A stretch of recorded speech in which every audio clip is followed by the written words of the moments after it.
ভাবছি একটু কষা কষা। আরে যাও না, একটু ঘুরে আসো না, এখানে বসে রয়েছে কেন? বুদ বুদ বুদ বুদ করে কি বললো দুজনে মিলে, বললো কষা খেয়ে নেবে না কি বলবে, কম দেবে, কি একটা বললো। অবস্থা দেখো বন্ধুরা, আমরা একটুখানি চুপি চুপি বলেছিলাম যে রান্নাটা যেহেতু আমরা দুজন করবো, যে আমরা একটু কষা কষা খাবো, ঠিক শুনে ফেলেছে। এখন এখানে খায়, চেয়ার নিয়ে বসে আছে। আমি এখানে বসে থাকবো, কোথাও নড়বো না। ওরা কিসে কি করে দিদি ভাই বলো, কিছু যেতে পারো না? ওকে একটা কিছু ব্যবস্থা। আমি একটুখানি আরে বলেছি, পার্থদা এসে ঘুরে আসো, যাও আমি একটুখানি বললাম যা না রাখি, জিন্সের প্যান্টটা নিয়ে এসেছি, যা ঘুরে আয়। যাও না, আমরা খাবো না কষা, যাও।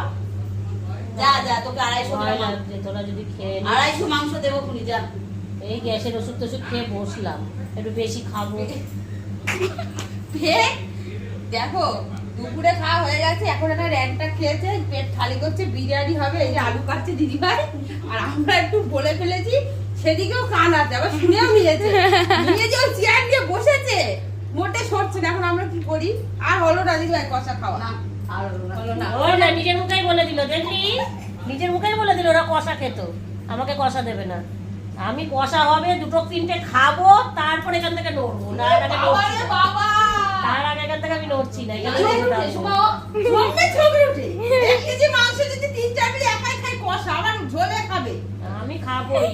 ওই 500 গ্রাম তো ওই খাবে। পেরেখানা থেকে এসেছে মনে হয় ঝগড়া করতে। আমারে বাবা, হ্যাঁ। ও ছোটবেলা থেকে এরকম ঝগড়া করে আমার সাথে।